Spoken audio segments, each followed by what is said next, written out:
गति 90 शब्द प्रति मिनट। Be ready. 3, 2, 1 स्टार्ट। मेरा बचपन गांव में बीता विराम। उन दिनों गांव सचमुच गांव की तरह हुआ करते थे। उनमें शहरों की कोई झलक नहीं थी। हवाओं में महुए की महक, अमराइयों की मादकता, बारिश की पहली फुहार के साथ खेतों से उठती सौंधी खुशबू, चारों ओर दूर दूर तक हरियाली का डेरा विराम। शीत ऋतु की भोर में ताजे पत्तों पर लरचते ओस के मोती विराम। शीतल कोमल घास से पटे मैदान, गर्मियों की रात में खुला नीला आकाश और अंधेरे में चमचम करते जुगनू विराम।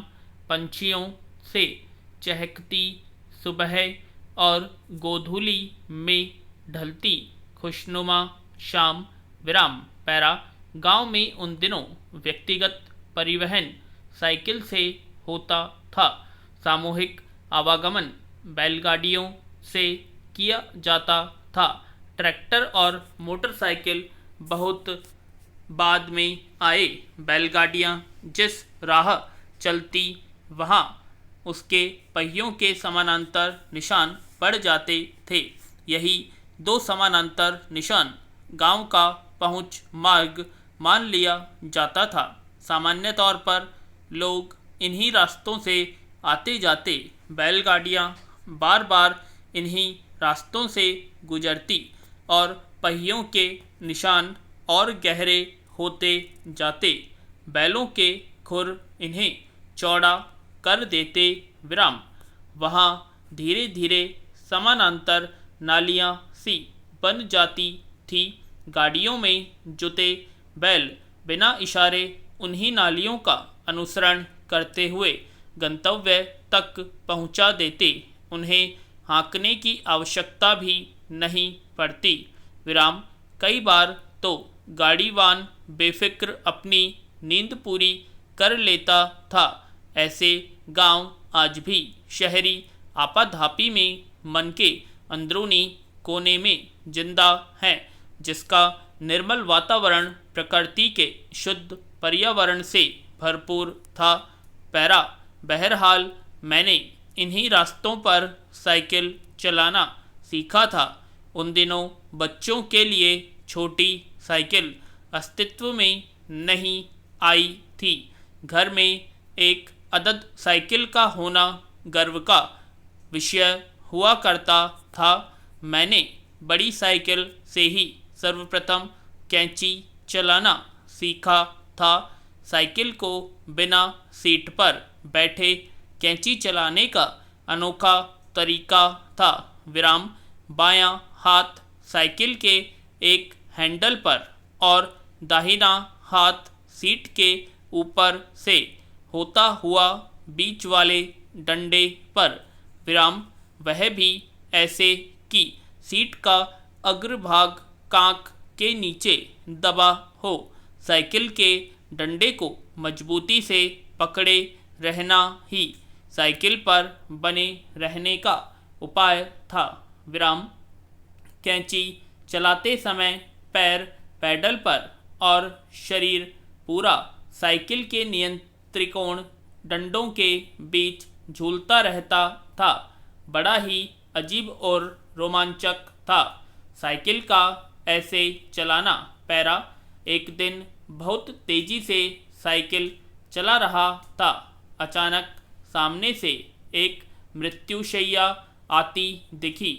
लोग राम नाम सत्य है उच्चारते हुए चले आ रहे थे। मैं नौसिखिया चालक था। साइकिल को रोकने की बहुत कोशिश की, लेकिन ब्रेक नहीं लग पाया। मैं सीधे मृत्युशैया के नीचे जा घुसा। कंधा देने वाले चारों लोग जो रास्ते की समानांतर गलियों में चल रहे थे, घबराकर अपना संतुलन खो बैठे और मृत्युशैया मेरे ऊपर आ गिरी।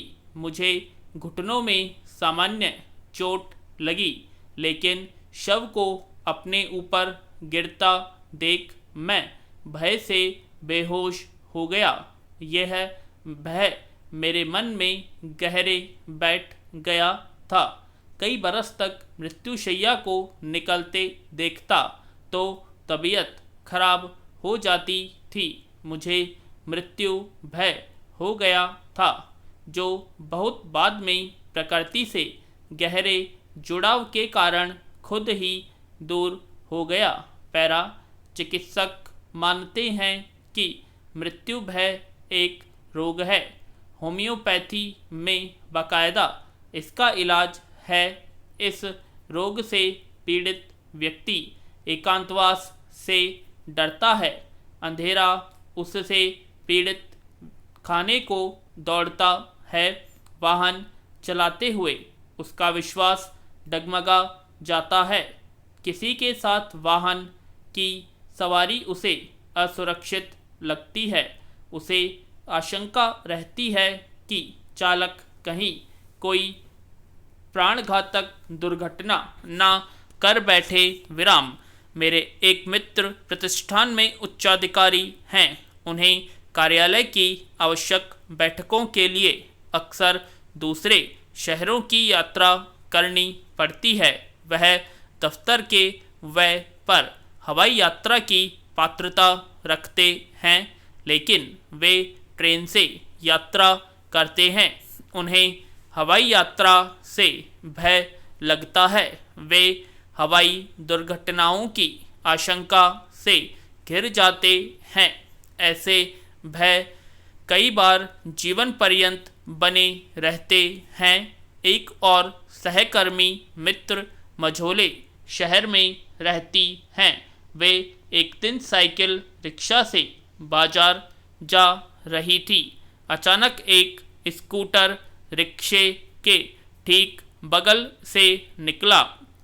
उसकी किक रिक्शे के एक पहिए के स्पोक्स को तोड़ती हुई निकल गई।